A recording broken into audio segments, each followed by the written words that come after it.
Hello, friends, and welcome to the second Isolation Station podcast, Kings of Anglia. We're here on a Tuesday, or normally a Monday. My name is Mark Heath. I'm your host as ever, and with me on video for the first time, we have the mind, the wit, and the prospect. As I say, we're all coming to you from our self-isolation inspiration stations, so audio is not going to be perfect. There may be some cutting across, but I'll introduce the boys, and then we'll get into the usual chat. Obviously, in this time of unprecedented challenge and unbelievable scenes every night on the TV, like something out of a film, the idea is we'll still be here to try and keep spirits up, entertain you, and also have a few good town-related nonsense arguments, perhaps. But let's introduce the boys. First of all, the wit. There's no music. You'll have to play Welcome to the Jungle in your head. But Andy Warren, how are you? Good, mate. Good. Just hanging out in the spare room. The young lad who lives next door has been having a one-man football practice, which I've been watching for the last 2 hours. He's got some skills. I've never spent so long looking down my garden. Is it ironic how beautiful the weather is at the moment when literally none of us are allowed outside? It's amazing. I hate good weather. I'm delighted. I'm delighted to be locked inside. It's great. Yeah, if it was howling and raining, that's when I'd want to be outside. That's my kind of jam. You're okay at the moment then. I'm all right. Prime, of course, the mind, the doctor, not technically a doctor, although he may be recruited to the NHS, who knows in this time of unprecedented need. Stuart Watson, how are you? I'm all right. Do you want some doctor advice? Yeah. Stay the fuck indoors. If you're not, why not? Solid. How are you, mate? You okay? All right. Not too bad. Not too bad, mate. Trying to get my head around all of this. It's as we all are. It's crazy, isn't it? It really is. Taking some getting used to. Still doesn't seem real to me. Anyway. And of course, the fourth wheel, the greatest producer on planet Earth, who I'm told, by the way, managed to have his mic off for the entire time in the last podcast we did in the studio. Oh yeah, my bad. It's producer Ross. How are you? I'm all right. Yeah. Just at home. Yeah, like everybody else. Just for chilling. those who are listening to this and won't be able to watch the video, but we're going to put the video out on the Kings of Anglia YouTube channel so you can see us all in our isolation stations. Roscoe is essentially wearing a full Ipswich Town kit to do this podcast. Yeah. I think Stand up. I've got to stand up, have I? Oh. Show us the full kit. Oh, shorts on. That's it. Yeah.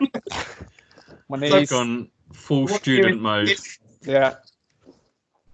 And you were wearing that yesterday as well, I believe. Briefly. Good. So. What year's kit is that, Roscoe? 95, I think, maybe. Correct. Archie knows, of course. He knows the kits. He knows his kits.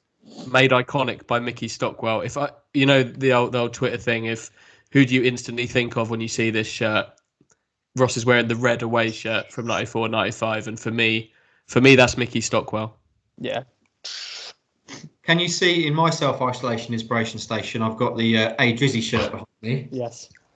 Just for a little bit of inspiration. Signed, of course. Although he signed the wrong number, unfortunately. But there you go. Is that always there?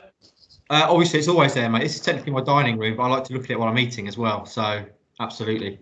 Shall we have a little chat, boys, about how we're actually continuing to working from home? Obviously, we had a chat last week. But Roscoe, what's your working from home situation? How are you working from home? Is that your lounge? What are you doing? Yeah, I'm on my lounge, currently on my nice sofa. Yeah. Little, if I get cold, got a nice little blanket there. Important. I brought my scanner home, so all the good old negs and stuff. So I can scan the classic pictures and all that jazz. But yeah, it's got a basic setup really. So does the job. It does exactly what it says on the tin. Yeah. And Hutchie, you're in your spare room full time now, is that? Yeah, not for sleeping. I've not been kicked out of the main bedroom for sleeping, but yeah, it's now an office. Can I just say at this point, I miss Ross. This is the first time I think I've actually spoken to Ross. So we've done quite a lot of video chats as a team over the last week, but this is the first time I've had a nice little chat with Ross, and I miss him. I miss him. You've made me smile. That's good. It's good to see his little face, isn't it? Yeah, particularly his trim. Where did you get that from? I got it done last week, just before everything went proper down. I went, I need to get this sorted. But by the end of this, when this does blow over, I'm sure I'm going to be very bushy everywhere. So I'm going to Everywhere. everywhere. It's a nice mental picture for you there. KOA be bushy everywhere. I'm going feral, boys. I don't know about you. I'm growing the beard. Me too. I'm also. Where is it? Just zoom in a bit more. Yeah, a bit closer. There we go. There is something there. Yeah, I like it. It. Don't open your window, mate. A gust of wind could put that in danger. Look at the neck. I like it. Wow, that's 4 days. I think we should all go feral beard wise for this period and see who can grow the most impressive facial hair. I think Ross may win. He's got a head start. I've started, yeah. There's 2 front runners here, clear front runners. Boys, and the back marker. Also, can I ask you, are you like me, feeling yourself slipping back into the Christmas diet with this being the isolation? Yeah, there's every chance that we're going to finish this the size of a house. People who work from home regularly talk about this, that you just find yourself going to the fridge without even realising why, just staring into it. And then you realise that nothing has magically appeared. But yeah. But you know, at Christmas, like all bets are off, and it's fine to have a glass of wine at 11 in the morning, that sort of thing. An insight into the Heath setup here now. Not saying I'm doing that, but it just seems, when everything around you is burning, it just seems silly to stick to healthy eating. Am I alone in that? No. No, I had 3 curries last week. Nice. So let's talk a little bit as well about how isolation is affecting us and working from home. Actually, your wife is a key worker. So what kind of difficulties is that posing in terms of childcare and stuff now, all the nurseries and whatnot are shut? Is that difficult? Yeah. We're not quite sure exactly what's up with the nursery situation at the moment. But yeah, she's a nurse at the hospital. So in theory, that means we can still take our little girl to nursery. We don't know if we're actually going to be able to do that at our particular nursery or not just yet, but I think we probably are. She's doing more. There's a lot of extra work going around. So that brings its own challenges with a 2-year-old as well. But we're okay. We're all right. She's doing great work. I'd like to say on behalf of us all, thank you, Vicky, for your service. Incredible work. It really is. Yeah, she's a good girl. It really is telling, isn't it? At times like these, you realise what kind of people in society are actually important and who aren't. Us. Yeah, exactly. Footballers, full stop. Yeah. Anyway, but it's interesting times. Stewie, what about you and your little girl? Because nursery's closed, I assume now. How's that going to impact on you? Yeah, we're just muddling through. I don't know if Claire's going to have a huge amount of work going forwards in the floristry industry. She's just delivered a couple of bits, sort of funeral work and stuff like that this morning, but I think that's going to dry up pretty quick. And we'll muddle by for the foreseeable. But there's a hell of a lot worse positions than us, that's for sure. So we're quite fortunate that we can still do all of our usual nonsense from home. Speaking of nonsense, shall we get to it? Football-wise, obviously, there's no fresh football to talk about other than the fact that Portman Road Stadium is now officially closed, and Playford Road, which I thought was a little bit of a sad kind of thing yesterday as they put that out, really kind of drawing a line under where we are. No football until April the 30th. Ipswich Town still, without any football at all, still managed to continue their woeful cup record in the Quarantine Cup yesterday. Went out in the first round. Josh Blunden, 1-1 it was, with Melbourne victory away, first game. I assumed there'd be extra time and penalties, but no, it went straight to a replay. And Josh, unfortunately, having been 3-1 up, then lost in the finest traditions of Ipswich Town with a last-minute goal. So Town are out of that cup as well. I found that, I don't know what this says about me and me missing sport and football as a whole, but I found that unbelievably compelling yesterday morning. I don't know if any of you watched that as well. I watched a little bit of it. I too didn't realise it was going to a replay. I think I caught the end of normal time and then the start of the replay. But it is quite compelling, isn't it? Watching the little men. Go on, Jack. Cut inside on that left foot. I actually pumped the air when Norwood made it 3-1 in the replay, mainly because I thought, yes, more content for us. Come on, a cup run. A cup run. The bit that made me laugh was when it went to is it Martin Tyler and I can't remember who the co-commentator guy Alan is, but Smith, I think. Alan Smith, and I think it was Alan Smith's co-commentary cut to a bit with lots of possession for Ipswich Town, but no cutting edge in the final third. All a bit ponderous when it reaches the final third, and that made me laugh. It was a bit like art imitating life. And then, of course, to go out in stoppage time of a cup replay was quite fitting. Absolutely. Boys, obviously no actual football or now virtual football to talk about. So I thought we'd use this time to have a debate on our weekly podcast on a Monday/Tuesday as it is today. Now, for a long time, I've wanted to have a debate around something which I think Amy Downs, Tractor Girl Amy, started, the Luke Chambers, whether he's a legend or an icon. And we got chatting about this on the way to McDonald's, I believe, one day.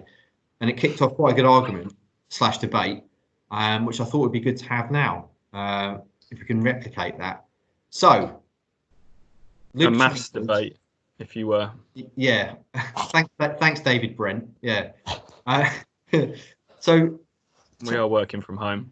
Absolutely. Legend v icon. A good debate to have. Should we start with Luke Chambers? Because he's the one who's kind of sparked it. Where do we all stand? First of all, how are we defining legend? How are we defining icon?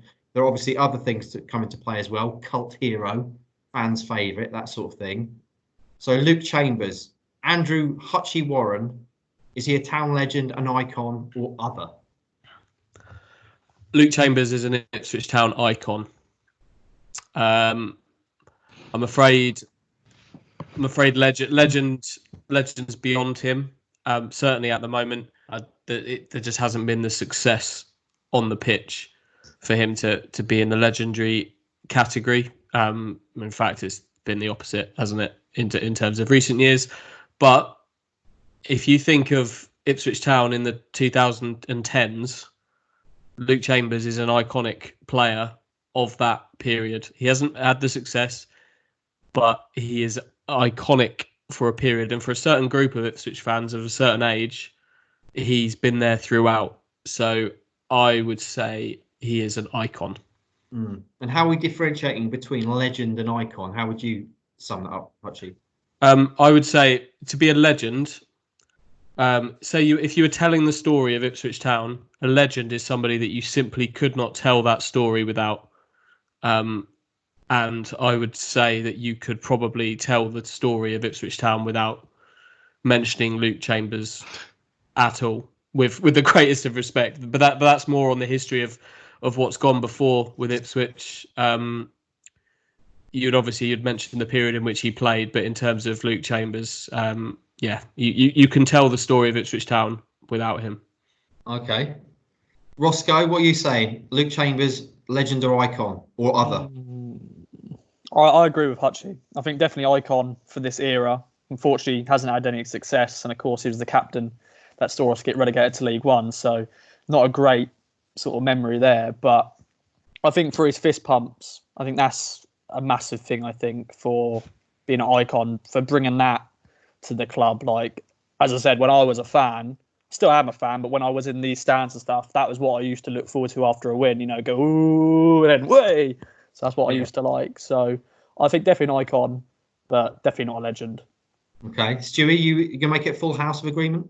Yeah, I think you've got to, haven't you? I think it probably differs from club to club, your definition, and it depends how much success you've got.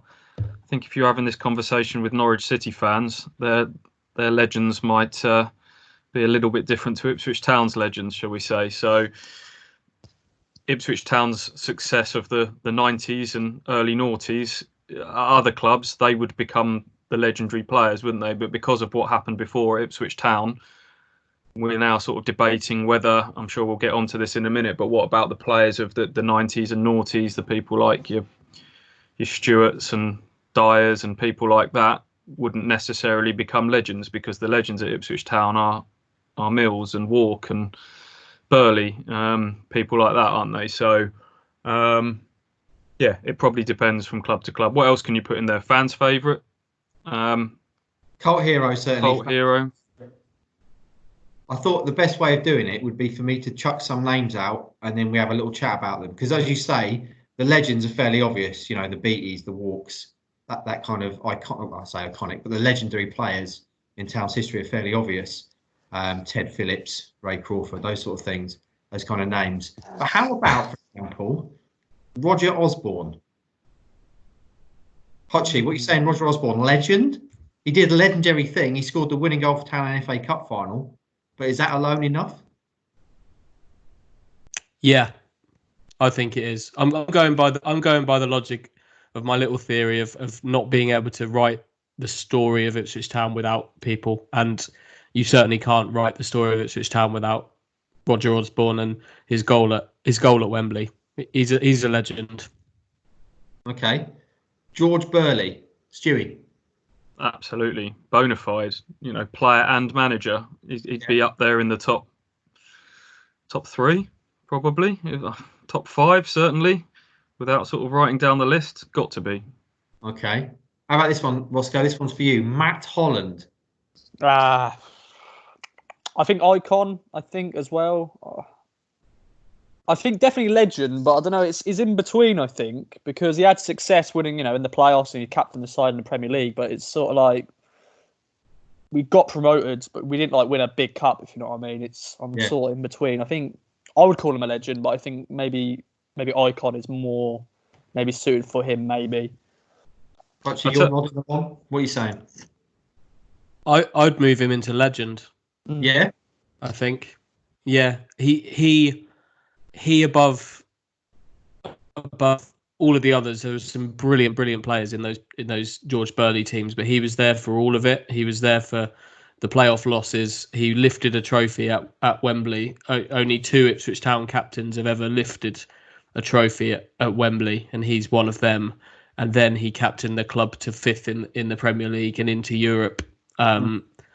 I think if you're going to put anybody from Burley aside, who, as Stu said, he would be in my top 3 Ipswich Town legends. George would, but if anybody from the playing side of his teams is gonna cross that divide, then Matt would be the one for me. Okay. Do you agree? Yeah, I agree. Yeah, absolutely. I think I'm probably with Ross. He's probably straddling those 2 sort of legend and icon type categories. At many other clubs, Matt Holland would walk into that legendary status, but because it's Ipswich, then we're having that debate, aren't we? But I mean, Matt barely missed a game, didn't he? He had that ridiculous run of consecutive starts. More than 200. He's a bloody nice guy. He was a great captain. He goes around the pitch afterwards, clapping all 4 sides of the stand. That all kind of adds to his legend. And that's, if we're talking about the actual definition of the word legend, if you talk about sort of legendary tales of past and telling stories, like Hutchie says, there's a lot of things that go into that. I think whether you're a home county sort of player as well adds to that. How many games you played, iconic goals. But yeah, I think Matt probably just about edges into that. Okay, so is legendary status also partly determined by length of service? Do you have to have played for the team for a long time as well to be considered? I think it helps. Yeah. Okay. It's not everything, because as we've just discussed with Luke Chambers, has certainly got that length of service now, but perhaps you've got to have a modicum of success that comes with it. But I definitely think length of service plays a big part. Yeah. How about this one then, Hutchie? One for you. Marcus Stewart. A top end icon. Yeah. Yeah. Grade A icon. Yeah. Show you working out. Well, I don't need to say why he's a top end icon. We know why. So why isn't he a legend?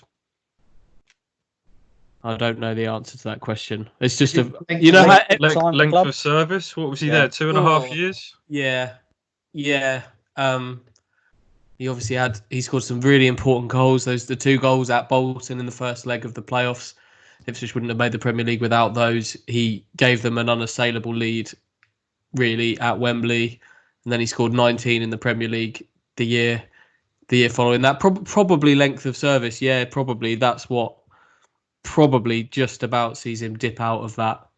But I tell you how players look at it. Kieran Dyer has actually pulled us up on.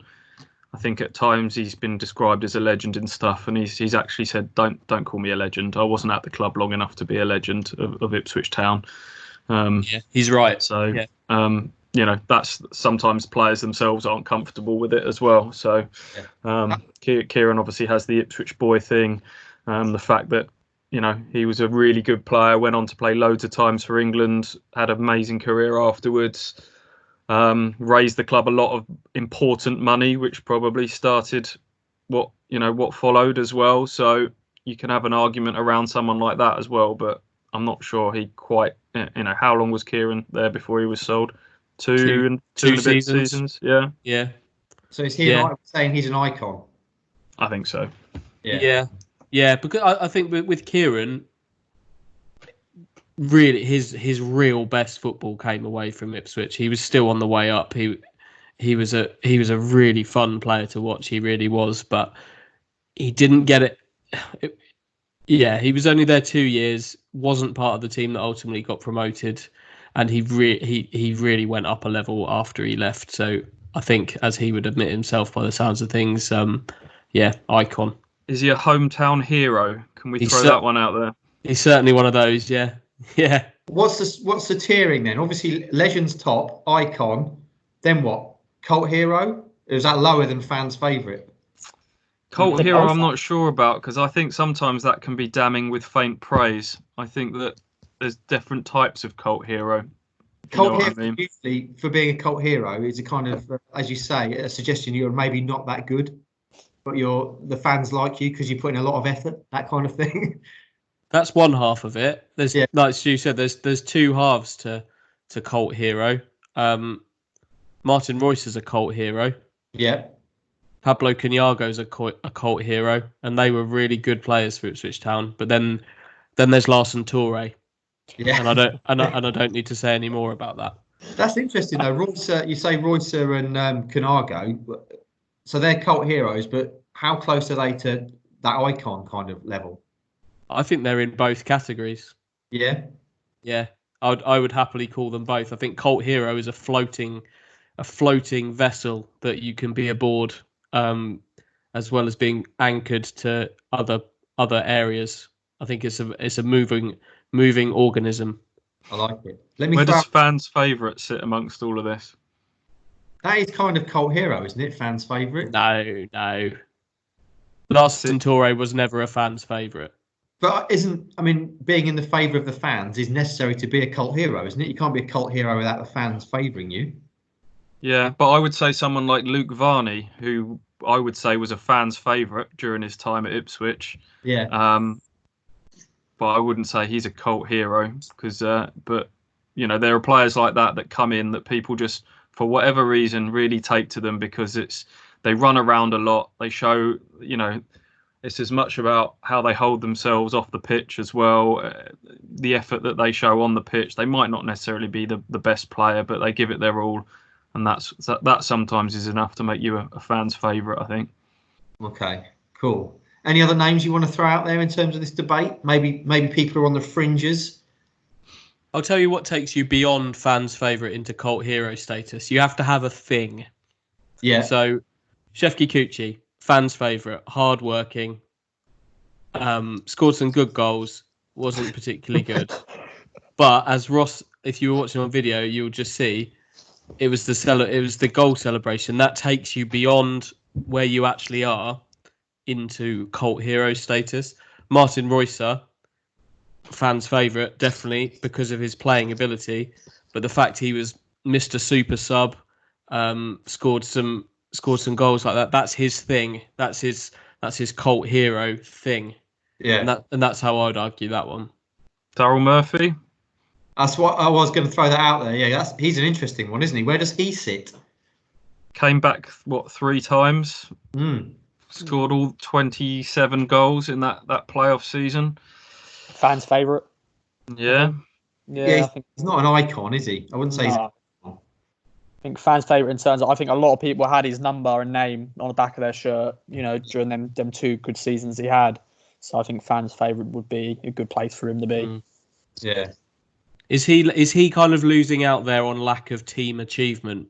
Is that where he's falling down? Because his team, for all the goals that he scored, for obviously making the playoffs, given where Ipswich are now, looks like a huge achievement. But actually, that team ultimately, sadly, achieved nothing. So is that where he loses out? I think he gets credit because he was the first player for like 50 years, weren't it, to score 25 plus goals in a season. So I think he gets a lot of praise for that.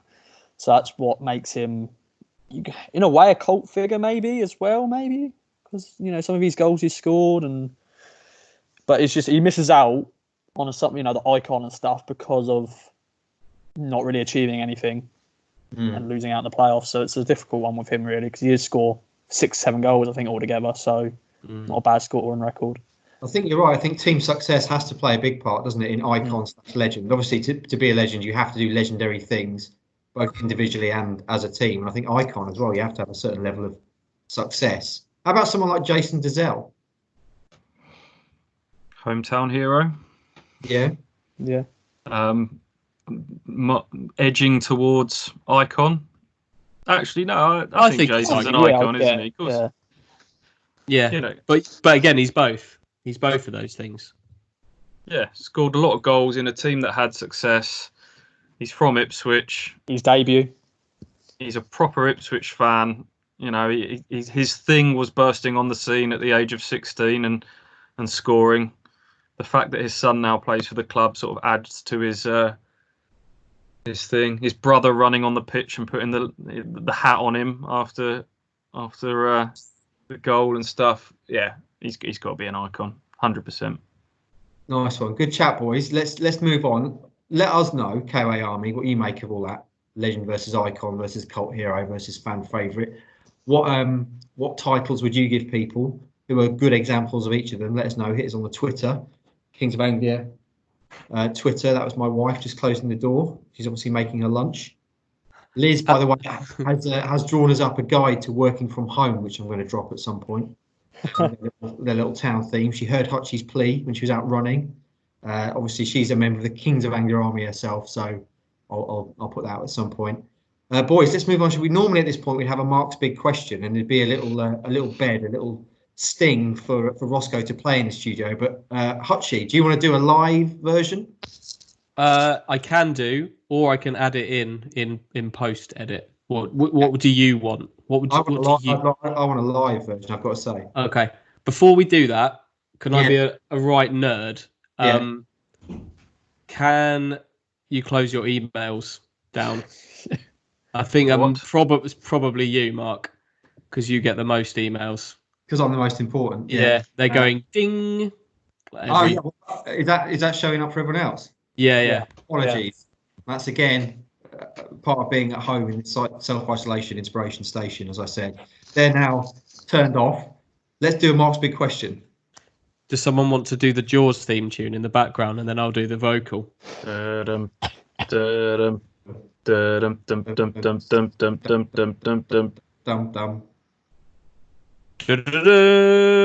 Mark's big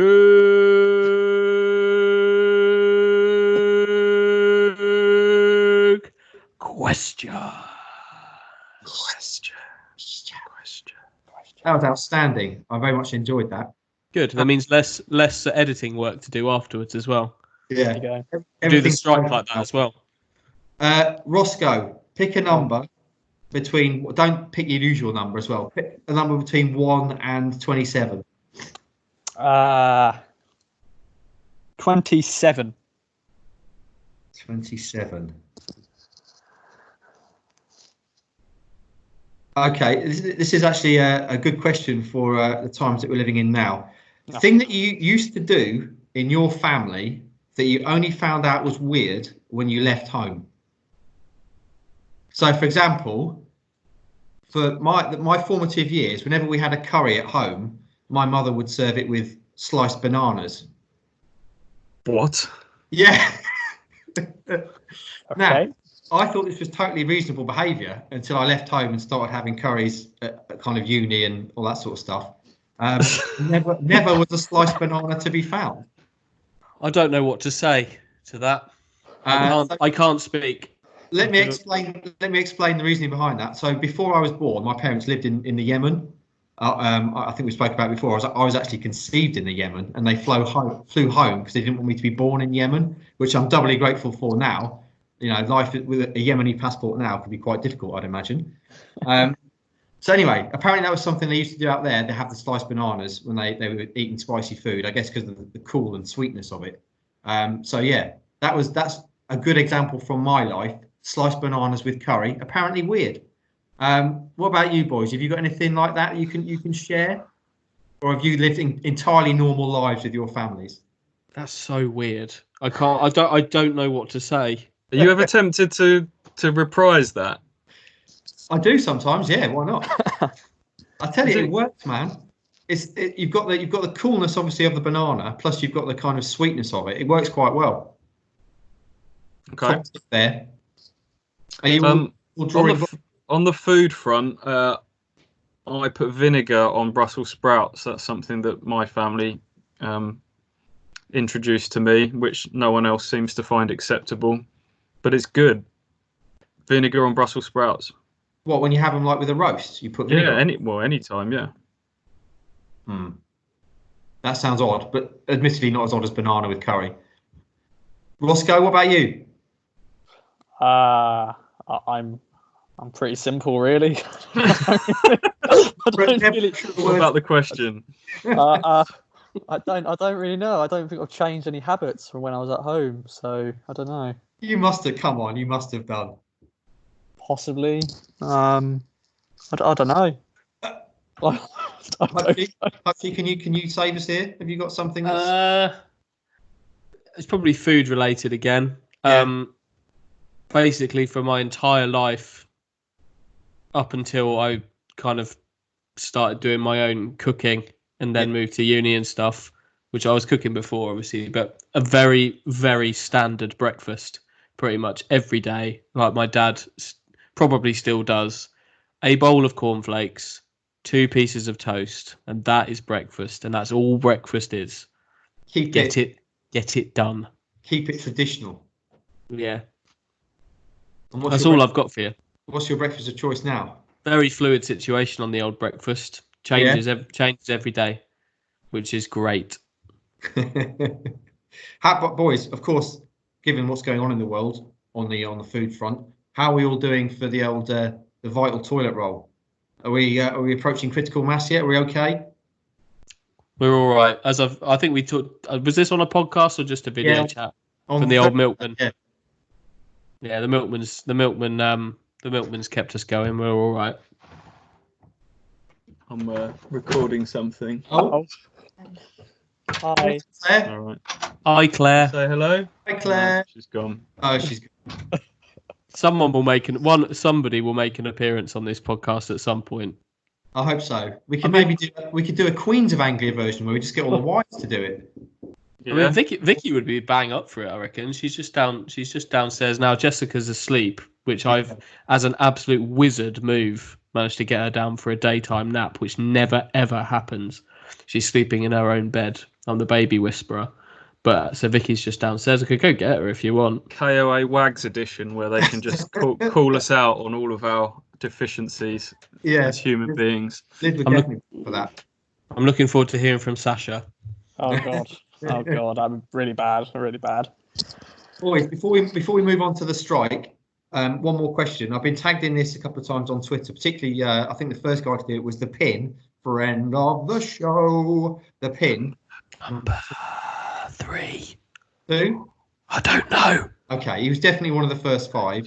He tagged me, Danny Baker, and Danny Kelly in. Of course he did. Obviously, similar standards of people. Danny's. Which was the question. The question was simply, and I've been tagged in a couple of other times. Share the 4 players who've meant the most to you through your life as a football fan. So I'll start with that. My answer would be, as growing up as a Derby fan, Dean Saunders, him of the incredible perm, and lastly a bit of drink driving as well. I hope that's Ooh. true. I'll look that up while you respond. No, it's very much true. I've seen the video. Yeah, Peter Shilton. He was one of my first heroes. The goalkeeper, legendary goalkeeper. Again, another with a perm. Is Sasha making an appearance? Hi, Sasha. Hi, They Sasha. say hi. They all say hi. She's waving. Come and give us a wave on camera, Sasha. Do you want to come on camera, darling? No. Did you just call her darling, by the way? Yeah. You're 23, man. Yeah, that's for like when you're 55, mate. I know. Yeah. Shouldn't you be calling her like shithead and things like that? That's what I say babe, babe, baby and all that. Oh, yeah, very cute. I don't think I've been married 10 years. I've been with Liz for 20 years. I've never ever called her darling in my entire life. Yeah. Horses for courses. Anyway, back to nonsense. Peter Shilton, Dean Saunders, John Barnes at Liverpool was massive. And I think probably thinking about it, maybe David Beckham in my kind of teenage years. Obviously, he was very much an icon. And when I was really paying attention to England football, that incredible match he had, the goal against Greece back in 2001, wasn't it? To qualify us for the World Cup. So that'd be my four. How about you boys? Andy. Someone I did this last night actually. Two goalkeepers to start because that's my specialty. Yeah. Peter Schmeichel and Richard Wright would be my first two. Matt Holland, and I'd probably put Jim Magilton on there as well because I used to love watching him. I always used to get compared to Jim Magilton, not for my passing ability, more for the lack of pace. But no, in my day I was a decent passer of the ball as well. But yeah, lacking the physicals. But yeah, four legends there. What's Jim Magilton in our legend, mate? Legend. Yeah, surely. He was the main man in the greatest football match ever played in the history of time. So, he's a legend for me. Who would your four be? Obviously, Duncan Ferguson would be one of them. Yeah, Duncan Ferguson. I know. He was my hero growing up as an Everton fan. Used to just go and play heads and volleys straight from school on your BMX up the wreck, and then just people swinging in crosses. I'd just be scoring headers all the time. Who else? Tim Cahill. Mm-hmm. Towards the end of my sort of real fanatic football fandom as an Everton fan, Tim Cahill would be one for me. Again, another header of the ball, so you can see a theme emerging there. Who else? England-wise, probably talking about England, Beckham's a great shout actually because of what he was for England. Come back to me. I'll have a think. Go on, Ross. Definitely Jim Magilton for that one game in particular. That was my first ever game, so I can't remember much about that game, but my first game, and for me to watch it back a few years later, it was amazing. Matt Holland as well, once again, is Captain Fantastic and all that. Then I was a little midfielder myself / forward when I was a kid, so I used to love Darren Bent. Even when he left Ipswich, I still sort of followed his career at Tottenham and Charlton and all that jazz. And then Chef Takuchi as well. I just used to love the swallow dive. So there you go. Going back to yours, Stu, Tim Cahill's another one with an iconic goal celebration. The corner flag. Yeah. Well, but big part of the reason I ended up supporting Everton is that my dad took me. One of the first games I went to was Ipswich Everton at Portman Road, and I was kind of in two minds. A lot of kids at school supported Ipswich, and whether I was going to follow my dad or whether I was going to go for Ipswich. And Everton won 2-0, I think, and Peter Beagrie scored, and he ran off and he was one of the ones who ran off and did the 10 forward flips, back flips, gymnastics celebrations, and as a kid, when that means a lot. If someone's got a good goal celebration and you like the kit, that gets you then, doesn't it? So he played a big part in it for me. That's important. Nice one. All right then, boys. I think it's time for the first ever isolation version of the strike. I'm not sure we can actually do the theme tune, can we? Or can you actually? Hold on. Give me a second. Actually, no, don't. That's going to sound terrible. Let's just. I'll put it on in there. You'll add it in post production, post edit. Yeah. Where are you going, Ross? You're getting up. Oh, he's putting the jacket on. Amazing. Hey. I love the fact, Roscoe, that you took that home with you as an important thing. Yeah, pretty much. So, Ross, let me do you a live intro for it. Because it'll make my life easier. Go on. Let me do it. Hello and welcome to another edition of The Strike. Brought to you by the greatest quiz show host on planet Earth, producer Ross. Man, if you're only listening to this on audio, I would absolutely 100% recommend you get on the video version as well, because you get to see Hutchie's face when he's doing this and how much he enjoys it. It's brilliant. So, Roscoe, over to you. You're the host. We're in your hands. You ready? Yeah. He's got a mic. Brilliant. So here we go. It's normal format as ever. Always the same. Always the same. We need this kind of thing to keep us kind of anchored in real life. I'd hate for it to change. Exactly. So, blast from the past. Richie Wellens. Is his 40th birthday this week? So, happy 40th birthday to him. Yeah. In a loan spell at Town in 2012 from Leicester City. But how many games did he play during that period? How many games did Richie Wellens play for Town on loan? How long was he on loan for? About a month and a half. I remember Richie Wellens mostly for absolutely destroying the entire Ipswich Town dressing room in a fire interview when he essentially called them all losers. Do you remember that, Stu? Yeah, Dave Gooderham interview that was, where he said that all the loan players cared more than the those contracted to the club. And that was was that around the time of the end of Paul Jewell days? I think It was he one of the? It was the Jet era, wasn't it? Jet and Chopper and people like that. He lit them up, not by name, but by the entire dressing room, essentially. Mm. I'm going to say he played 5 games. Okay. 7. I'm going to go more than that. I think he played 12 games. It's 7. Yes. Ross, you would be a terrible, terrible poker player, my friend, because your tell face is awful. Literally, as soon as I said 7, I knew I'd got it right from your face. He just nods along. Right. Focus now. Time flashback. In 2014, Christoph Berra scored a 90th minute winner. But who set up his header for the goal? Johnny Williams, Aaron Cresswell, or Frank Newball? Is that the Derby game? Yeah. It was a corner. Little clue there for you. So who took the corner? Quite clearly, Frank Newball isn't taking corners, is he? Aaron Cresswell. Okay. Yeah, I'd say Cresswell as well. I remember that game quite vividly with it being Derby. Cresswell or who? Williams? Yeah. I imagine it's Cresswell. It's Cresswell. Yeah. 2-1-1. Okay. Stuart Slater celebrates his 51st birthday this week. Sudbury born midfielder.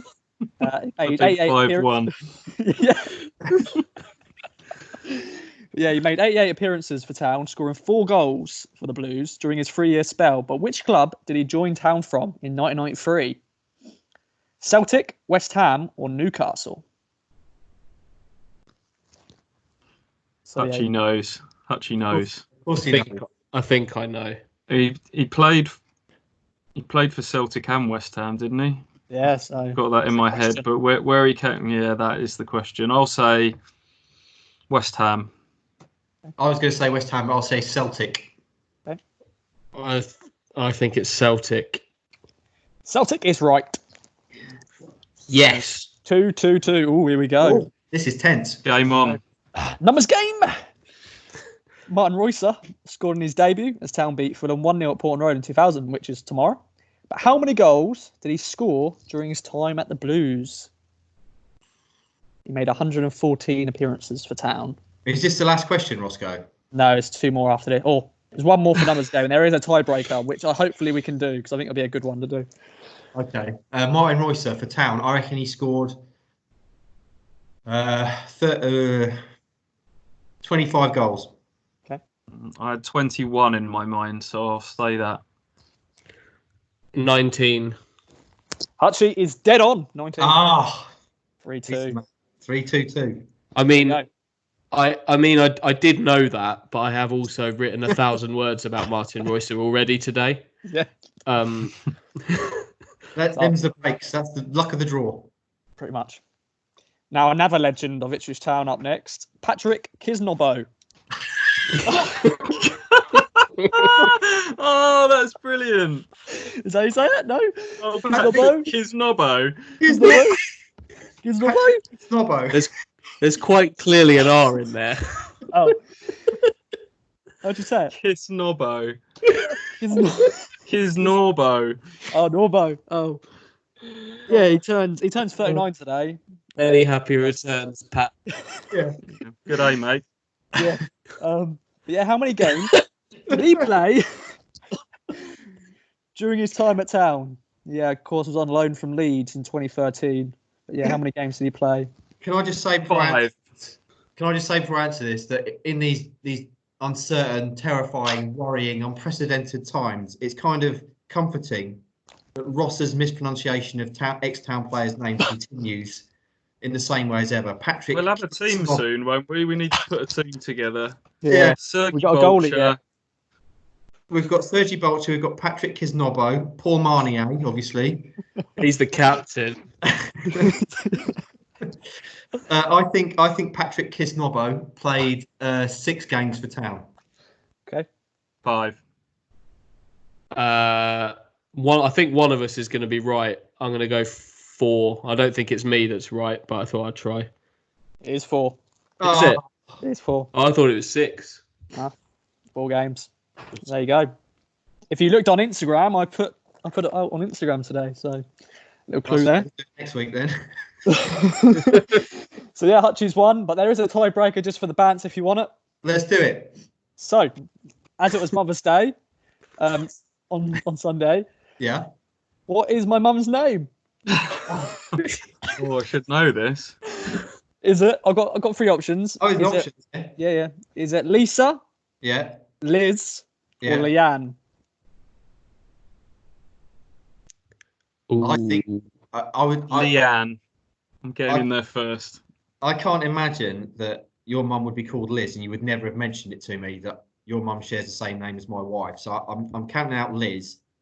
And when Stewie said Leanne, Roscoe, you did like a little unconscious nod. This is tick. So I'm going for Leanne. I'll go Lisa. It's actually Liz. Whoa! That's Liz. He's proper bluffed you there. There you go. You told me I got welcome off poker face. Wow, good stuff, friend. Must you off there. In the first isolation station strike ever, Hutchie, again, talking about things never really changing, Hutchie's won again. Your Death, prize taxes is and Hutchie winning the strike. Yeah. I thought you was about to get your guns out. Oh, there he is. The Pentagon. There you go. There we go. All right then, boys. Barry Cotter quickly. Barry, come over here, mate. Hi guys, Oi, Barry boys. Cotter here. You've just listened to The Strike with producer Ross. Come back next week for another edition of the Great Quiz Show. There you That's go. uncanny. That's for anyone that's only listening to the audio. That was Andrew Warren. Nailed it. Now. I just want to finish before we do any other business and any other stuff we can talk about. My wife's top 5 tips for working from home, because she runs a business from home. This is her top 5 tips for working from home COVID-19 edition. Tip number 1: shower. Personal hygiene is important, especially for those you're in isolation with. Roscoe. Sash has got to sleep in tonight, so I'm home alone. So So you're not showering. nah. Fair play. Okay. She says ration the toilet roll. Don't get blasé if you have a 12-roll pack in. With more people at home 24/7, it will disappear quicker than Town's promotion hopes. See what she's done there? She's made it relevant. Sick burn. She's chucking shade out at Ipswich Town. I love it. Number 3, get in some quality snacks, but also do some exercise. You don't want to put on too much chonk before you return to the normal world. I'm going to end up looking like a beardy Neville Southall at this rate with my diet, I tell you.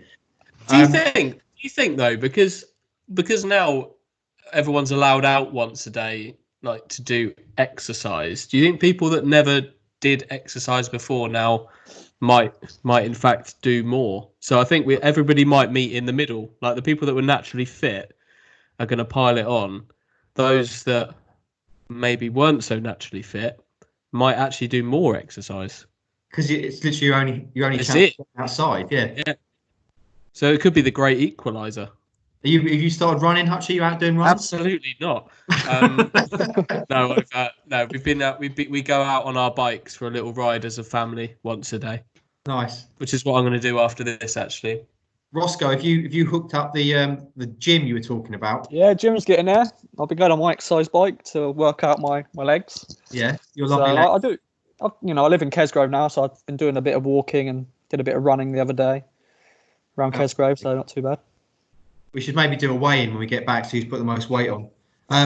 Number 4, celebrate the small things, she says, like the fact you don't need to iron any work shirts for the foreseeable future. That is a positive. That's a positive. Not for me, because I bloody love ironing. So. Do you? Ironing's Yeah, I've told you loads of times. It's one of my favourite things. Are you still just ironing then, just for the sake of it? I've got through a big. You've just made me realise that there's not going to be as much to do, and that worries me. There can be though, if you want. Just iron it. You're wearing a little collared shirt under that jumper, I can see. Just give just iron it. Keep your standards high. Keep your standards high, mate. It's important for your mental health, like exercise. If you love ironing, do it. Go into a little side business. And then finally, number 5 on these top 5 tips. If you get really bored, Liz says, you can always download the Folklore podcast. No, it's not going to come to that. There you go. There's Liz's top 5 tips for working from home. I hope they were useful. Boys, what are we going to do now then? What's the plan for the rest of the day for you? Just flat out working. Really busy, Gaffer. Yeah. Just so much on this afternoon. Of course, yeah. We've got a few things in the pipeline. I've got a couple of things. I've got something to write up this afternoon that I think people are going to like. Yeah. So. If you're talking about the thing I think you're talking about, they will. Yeah, I won't say. I don't mean to be a tease, but the person that wants to just read it back before I put it out there. So I better check I've got approval. But yeah, it's been nice actually getting hold of a few former players and people behind the scenes and do a few little featurey things. People seem to quite like the Scott Loach thing this morning. Did you see Scott Loach and Tyrone Mings on Twitter? Oh, friends.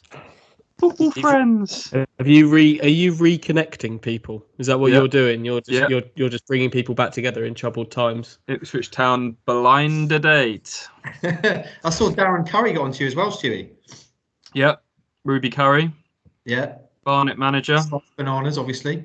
Good player. So I'm quick. I was quicker than him though. Actually, you're going for a bike ride. You say you're going to get out and about. Yeah, that's our thing. That's how we're going to use our one trip out to exercise. Go on a bike ride. The 3 of us got a little seat for Jessica on the back. She's got her Peppa Pig helmet.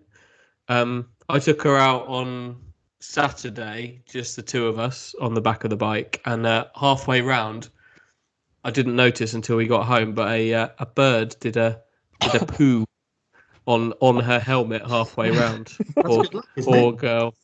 Well, I don't know. Well, maybe we'll see. What people say though, don't they, when you get shit on?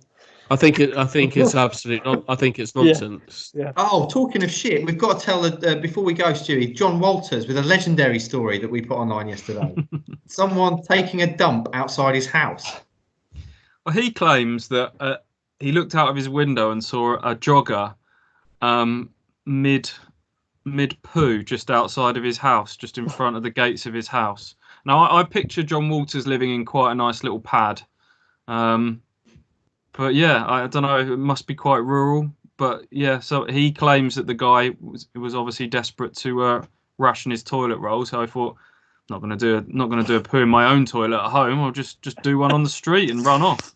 But John Walters chased him down and prog marched him back and made him pick it up like a dog walker. Yeah. How humiliating must that have been for that guy?